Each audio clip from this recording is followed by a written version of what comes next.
I'm Donna Price, and this is Rob Hunter, formerly of KFYI Radio, and now he's doing a lot of different things he'll tell you about. Still got his podcast going, and we are here for Grassroots America. We'd like to have a discussion about where we need to go. Rob? I think you're exactly right, Donna. I think we have a lot of conversations on social media, but not as much in person. And I think we all have an agreement that things aren't exactly right in America. And the best way to talk about it is just like this, in person, hanging out together. In living rooms. I agree, 100%. So, Rob, when we're talking about the current state of the nation, what do you think stands out most for you in terms of where we're at? Being looking at the details on the radio, a lot of the stuff that you were talking about, what stands out? Great question. I was going to say the economy. I'll get to that later. But it's a story about getting yelled at because I put up a yard sign. Congressman David Schweikert is a friend of mine. I'm in his district. So I volunteered to put up some yard signs for him. So I'm going out in 112-degree heat, putting the signs in the yard. And sometimes, these Arizona addresses, right? They got 6 numbers on them. So I got one wrong. I was looking at my little list. I was looking at the number. Oh, misinterpreted. So I go out there and I'm kneeling down and I'm trying to get the sign in, and door opens. A woman comes charging out. Older woman, short blonde hair, glasses, pointing her finger at me. You get that sign off my lawn. And I was like, sorry, ma'am. I thought I had you on my list here. Just a mistake. I'm sorry. You're trespassing. Get off my lawn. Yeah. That, I think, is what sums up American politics right now, unfortunately, because that could have been a great opportunity to have a conversation with someone who maybe disagrees with you or doesn't like my friend Congressman Schweikert. Right, absolutely. And I think from where I grew up in the 70s and 80s, we were always able to talk about our differences. I could be a Democrat in a room with a bunch of Republicans, and we could all talk and have a discussion. And I'd love to see America and Americans be able to get together and have discussions and talk about what's important to us, regardless of whether you believe the same candidate should be president. Just for example, I was a Democrat. I am an immigrant. I'm a second generation born in America. My grandparents came here from Ellis Island and from Italy. And we were told we were Democrats. The Democratic Party is for the poor people, the Republican Party's for the rich people, and all the immigrants are supposed to be Democrats, and that's the way I voted. I registered and voted that way. I never questioned it. So I think that was a huge part of who I was for a long time. So I understand the Democratic mentality because I was one. So far up into the Democratic Party did I go that I attended the inauguration and inaugural ball for William Jefferson Clinton. So I was in D.C. I was a mover and a shaker for the Democratic Party. It wasn't until a certain candidate run, it was Obama, and I said, I don't know who this guy is, and I wanted to start investigating. So not only did I start investigating the candidate, but I started investigating the party and the direction it was going in. And I was like, this is not for me. That was the first time that I voted across party lines. And it wasn't until Trump ran for president that I changed my party from Democrat to Republican. So I've been on both sides of the aisle, so I get it. Yeah, and that's really interesting because there has definitely been a shift. And in my background in talk radio for 25-ish years, I've studied the political trends. I've investigated the government and what they cover up and what they don't. And because some of those things that were not talked about often are now being talked about, there's been almost a realignment of an awakening in America.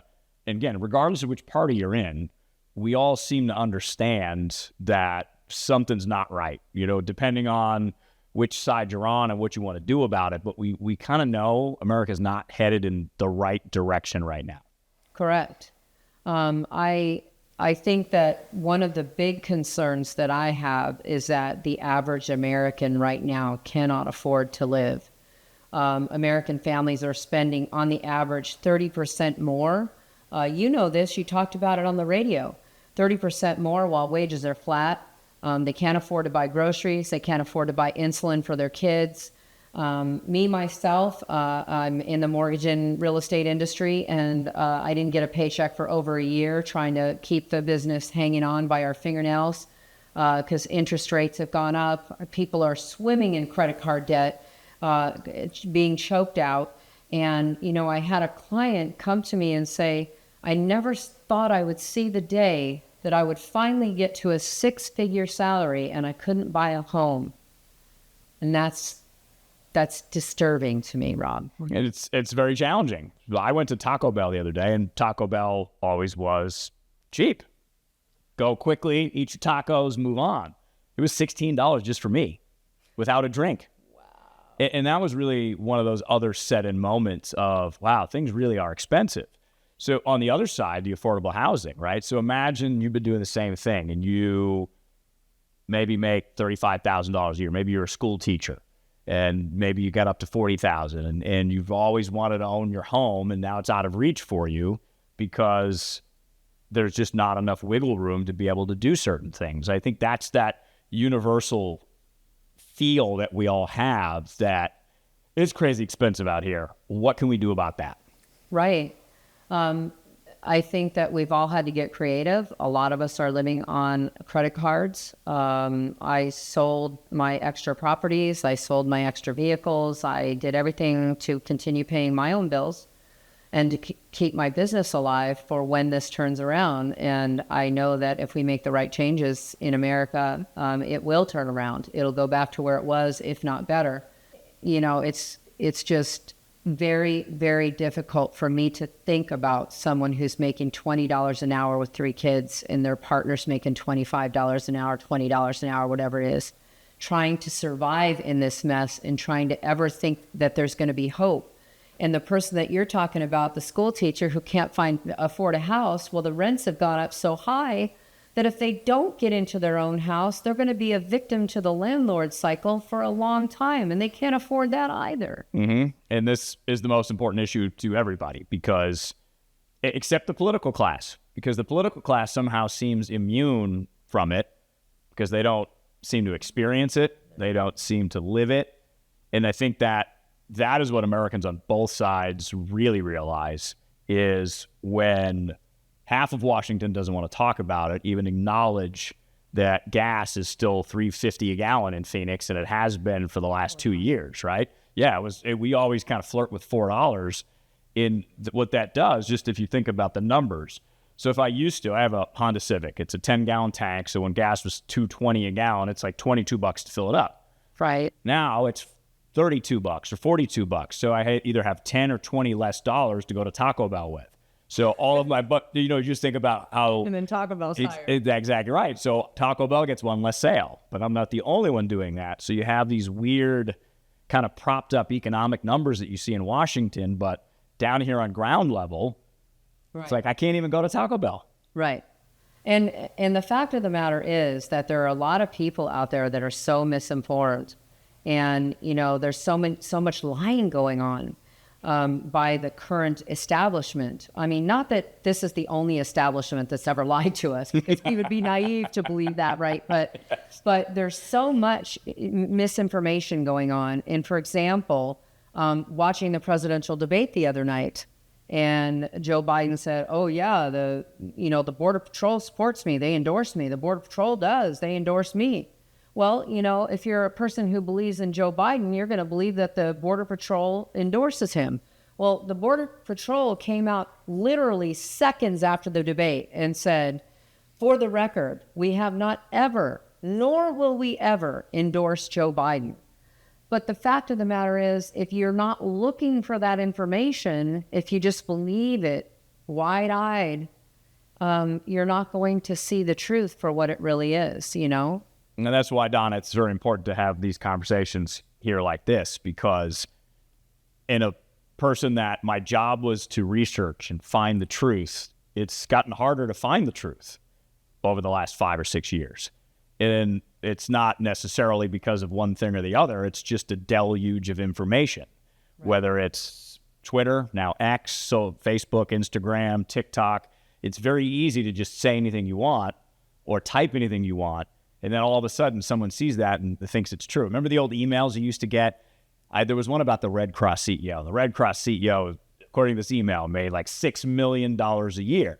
And people are like, I'll never donate to the Red Cross. Can't believe the CEO gets that much money. Well, the email was a lie.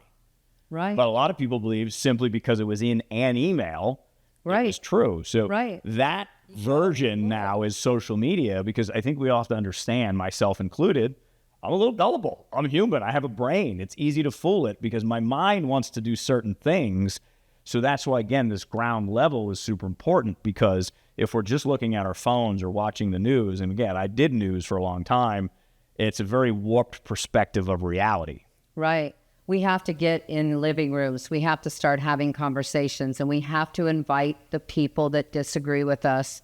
Get them to our house. Let's talk about where you're at. Don't browbeat them. You don't have to browbeat people. We don't have to fight. We don't have to hate one another. When I'm living in America, and I used to be a big, huge Democrat where I was in Washington, D.C., attending the inauguration, you don't think I had Bill Clinton signs all over my yard? But today, I'm afraid to put a Trump sign in my yard. I mean, I'm afraid of retaliation. I mean, that's the fact. And we want to know what people think and how America feels. And I think the closest thing that I got to really realizing that other people are thinking the same way that I'm thinking was when I watched the town hall that Donald Trump had here in Arizona, where he actually opened it up to questions from the audience. What presidential candidate have I ever seen that's taken that chance? It opened it up to questions from the audience. And the biggest things that I heard 4 people say, I've got a small business that's struggling. I don't know if I can make it. And I'm there. I'm in that boat. I get it. I just started my small business, so. Yeah. Good timing, Rob. Yeah, right.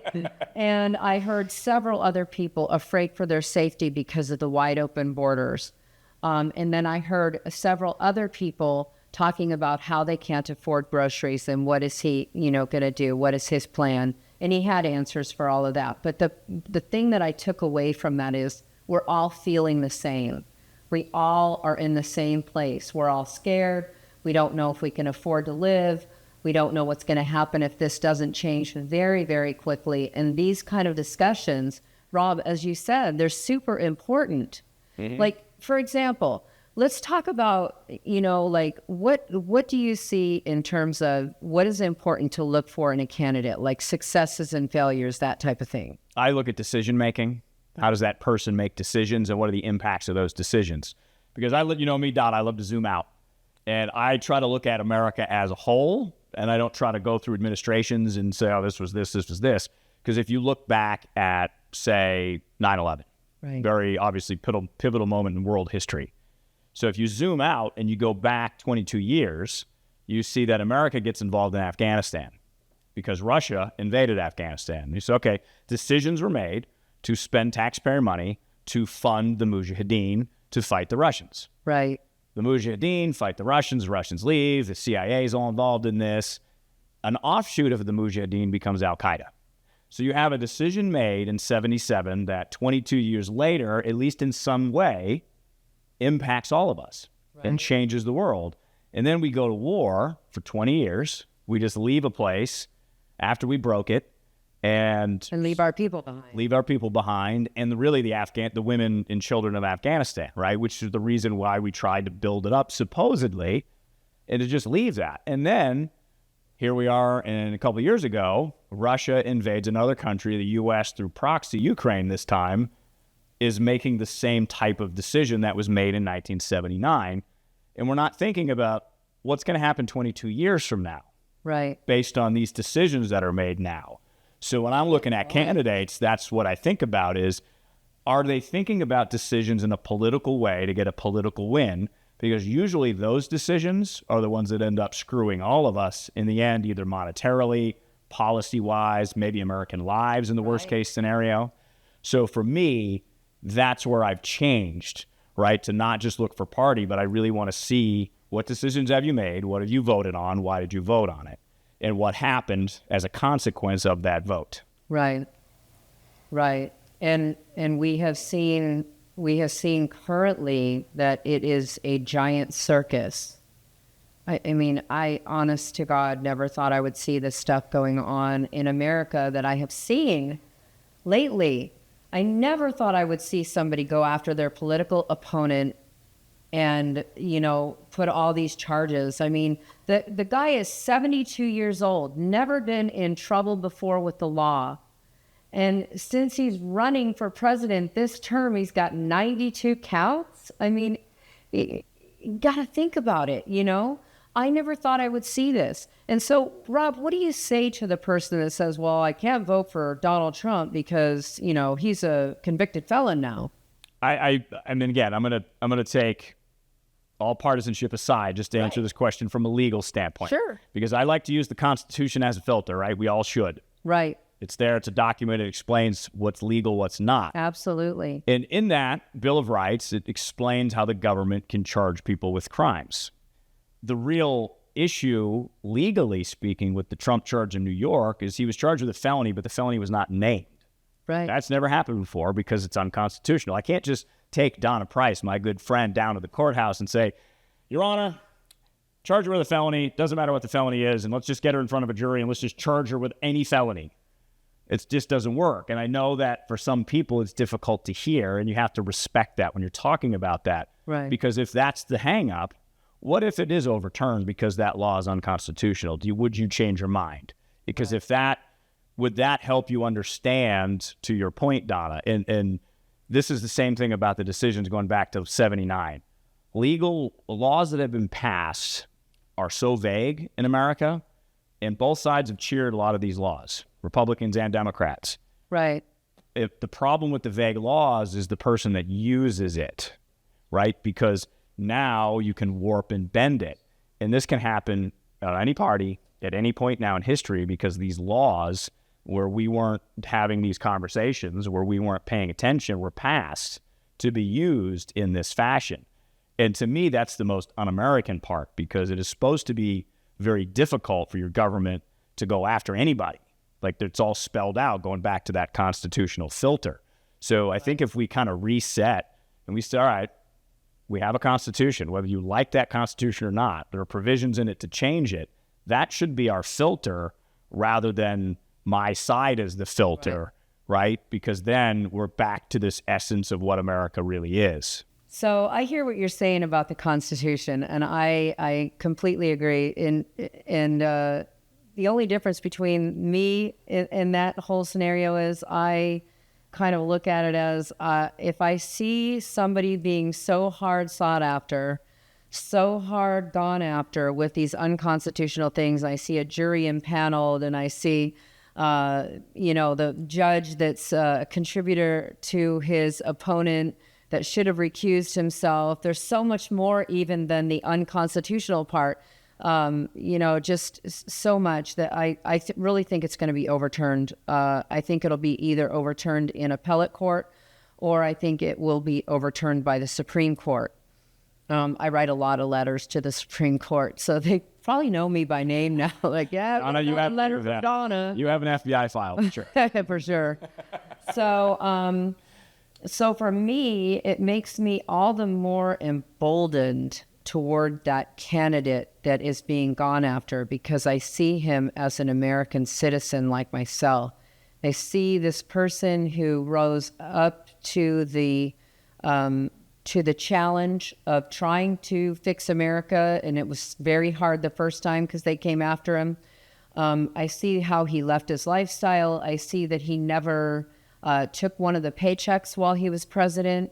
And to me, it reminds me of just my neighbor down the street who maybe has a 10 times bigger house than me, but he's an American citizen. And that if that can happen to him with as much money as he has, what hope do I have? What hope do I have? So it emboldens me more away from that side and more toward him, even if I wasn't already there. Does that make sense? It does. And if you think about this, what's the issue you have and others have behind this, right? It's an injustice. Right. So again, here's another commonality, though, that we have with people that might vote the other way, right? Because one of progressives' big concerns is injustice. Typically, how justice works is it goes after weak people that can't fight back because they don't have the funds, right? So that's why a lot of progressives look at injustice as an attack on particularly minority and immigrant communities, because the legal system is so expensive, Most people can't afford it. Right. Most people can't fight back to the level that the former president can. So that's typically how justice is done. So again, there is a misuse of the justice system on both sides that is something that Republicans, Democrats, progressives, the Trump wing of the Republican Party, the people that are undecided, the people that don't like either candidate can all agree on that the power that's being used is too much on all levels of the American people now. Correct. And that is not that constitutional filter, to go back to that, Donna, that I see, right, that I was raised on, that, you know, these laws, there's a theory called 3 felonies a day. It's a book. Alan Dershowitz is one of them who writes a foreword in it, going back to those vague laws.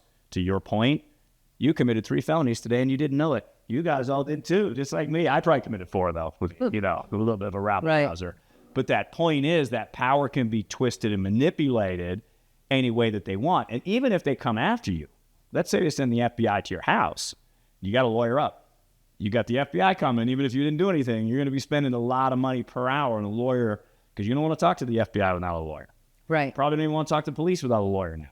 Right. You know, but that, again, just adds up. So to go back to our Taco Bell dilemma, if I'm paying $16 for Taco Bell and I can barely afford that, how am I going to afford a lawyer when they come knocking at my door? Right. 100%. Whatever side you're on, that's some BS, Donna. Yeah. Whatever side you're on, that is some BS. And, you know, you talk about Taco Bell, $17. I took my family to Filiberto's. I mean, that used to be like the $5 burros. And we all got a burro or something, and it was $72 for 4 of us. I might fall off this chair right now. $72. And I was like, you know, but there was a day when I would have said, okay. I was going to the steakhouse But back in the now, you I just went to Durant's for $72. Oh, right. My God. And so, yeah, the economy, the inability to afford, and, you know, we're seeing this injustice. We're not just seeing it with Donald Trump, the misuse of the justice system. I watched the movie Police State. If you haven't seen it, watch it. You'll want to move to Canada. That's how bad it is. Watch Police State. There's a lot of information on there from former FBI and former DHS, and it's very informative. But there's a couple of moms that rose up against one of the school boards, and next thing you know, this mom is at home doing homework with her kids, and battering rams and all, the FBI came through her door, drug her 18-year-old daughter down the stairs, drug her off, questioned her for hours, and then they go, okay, you can go. Meanwhile, her house was turned upside down, and it was a warning. Don't mess with us. And that can't happen here. That's a violation of the Constitution every single day.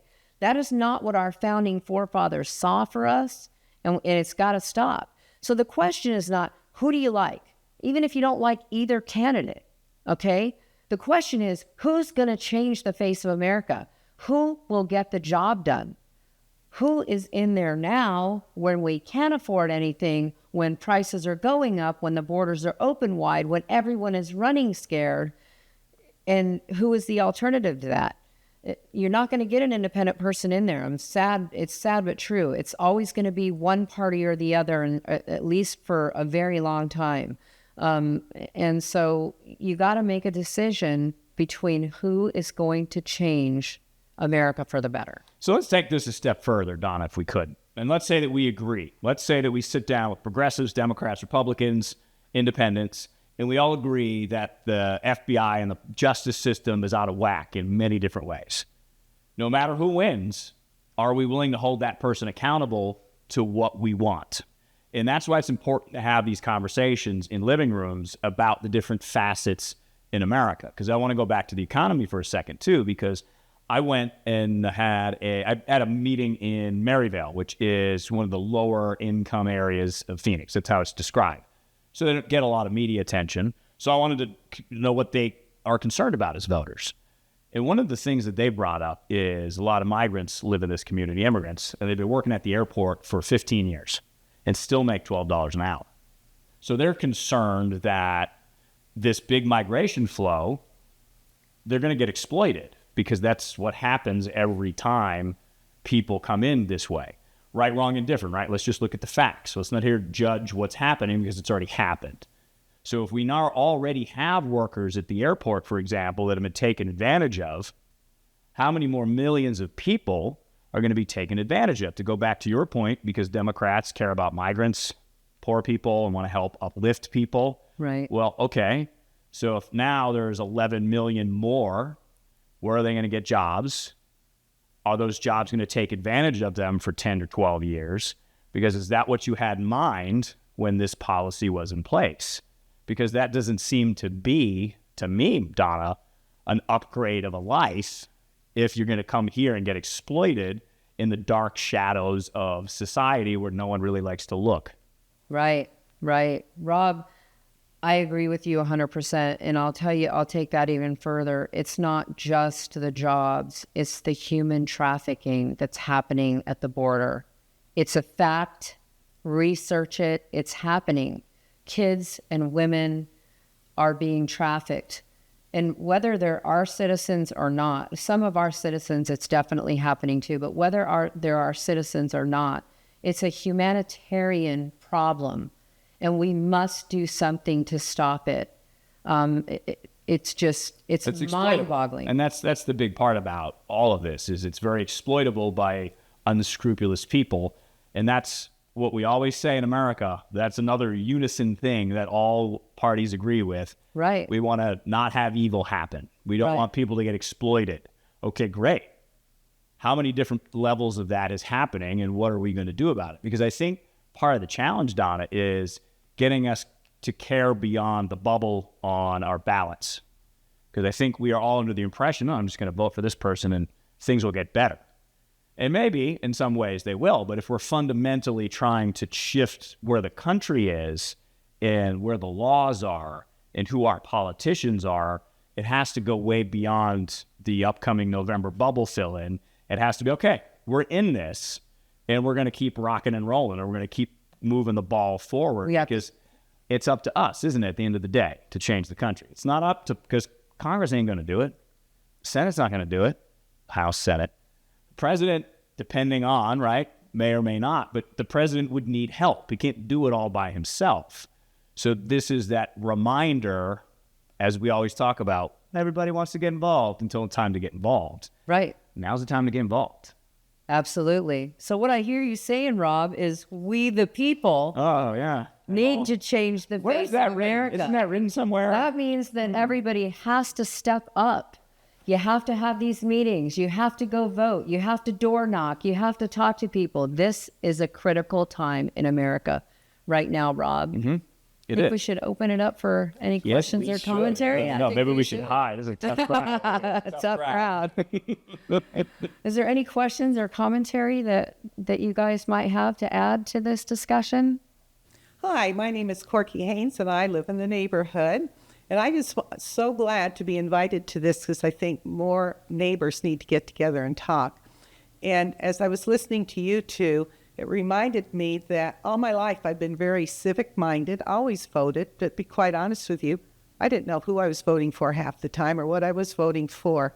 And it wasn't until the election of President Obama, and I heard him say that he was going to fundamentally transform America, and he was going to redistribute the wealth, that I knew we were in trouble. And I had to get more involved. I had to get more educated. I had to get more up on what was going on. And so that became my new job for the last probably 20 years now.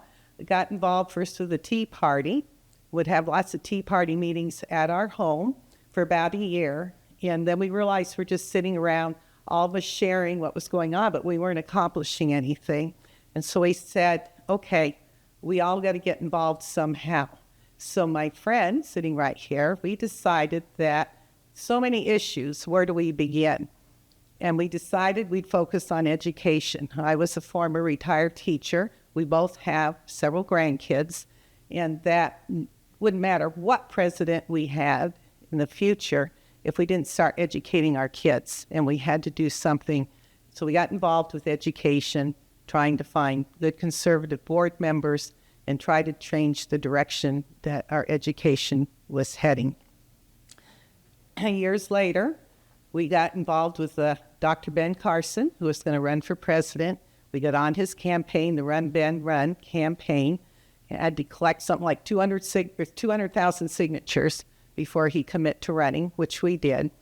And so we're all on board, and we're really excited to see a nice change for our country when we all of a sudden realized he's not going to make it. And so we had to switch. We looked, okay, we can choose between Donald Trump or Ted Cruz. We decided to go with Trump, and a week later, Dr. Carson came on and also endorsed Trump. So we knew we'd made the right choice, and we have never regretted it. So excited. The first time in my lifetime, and my mom, who's 95, will say the same thing in her lifetime, that we have a president that is for the people. He's not really ideological. He really probably isn't any more Republican than he is a Democrat. He is for the people, and you truly feel it. And we've just been active ever since, trying to educate, inform, get people involved, because if this man isn't reelected, I fear for my children and grandchildren's future. Yeah, I hear you. Yeah. And you know what? That's a great point that you just made, Corky, that he actually was picked up by the Republican Party because he was running before he was a Republican. He was already starting his campaign. Right. So, yeah, I agree with you 100%. And, Thank you. And he does. He relates to the people like no other president that I have ever known. And actually, I got to personally meet him and speak with him. Now, what president would do that? We tried to meet with Governor Ducey after he was elected. He'd have nothing to do with us. But not Trump, not President Trump. He relates to us. You could sit down. He doesn't drink beer, so you can't have a beer with him. But you could sit down in your living room like we are now and have a great conversation, feel at ease, feel comfortable, and know that he relates to us. So To invite him to our... yes, he would probably come. When you say your group, you have a little group?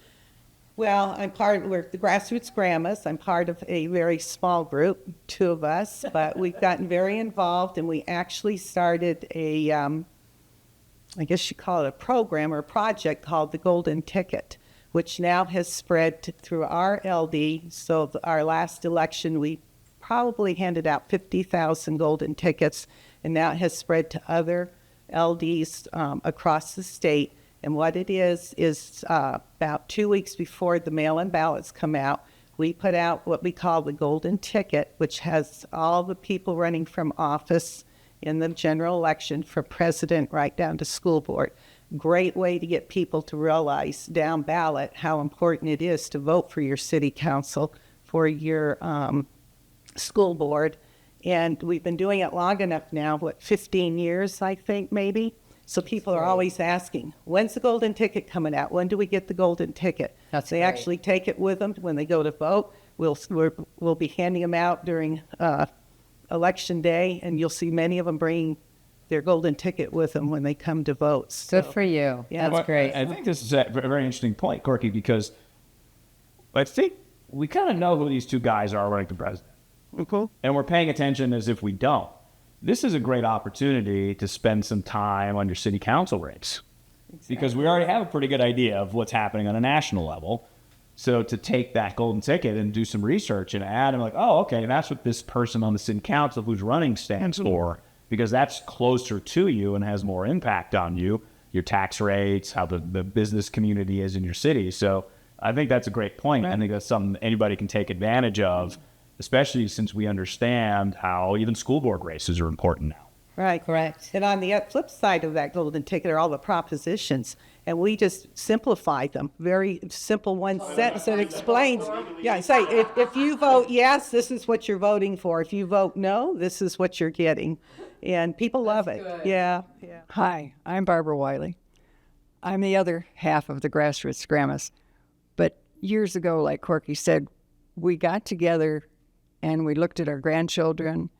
I was retired. Corky was close to retirement. We looked around and we saw all these problems. And we thought, okay, what can we do to fix it? And after going to some meetings and listening to people and studying the whole thing, we came up with education. and we have stuck with it, although we veered off onto many other things. But I also started studying the Constitution, which I had never done in school. And I came across this saying. It says, "Our Constitution was made for a moral and religious people. It is wholly inadequate for that of any other." John Adams. That's what's wrong with our country.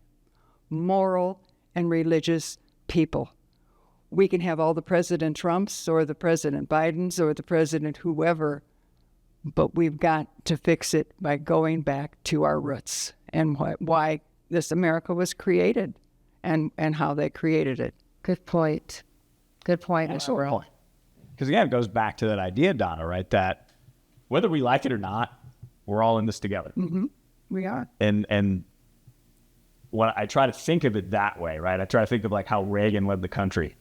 And he had that idea, all right, we're all going to go in this one direction because that's the direction. And the 80s were not as good as the 90s, of course. That was my generation. But the 80s were pretty good. Don't mess with the 80s. It's not only religion. It's that whole "blessed is the nation whose God is the Lord." It used to say it every night at the end of the night when the TV went off. I mean, everybody, regardless of how you saw God, you knew "blessed is the nation whose God is the Lord," and we always were that nation. So, I agree with you, Barbara. We need to get back to those roots. We need to get back to that. Yeah. A little bit more of a moral high ground. Let's dig into that a little bit, because I think that is one of the battles that we're having now in America. Because again, if you look at social media or news media, it's very this, right? It's two divided things. Each side has a different idea of what morality is.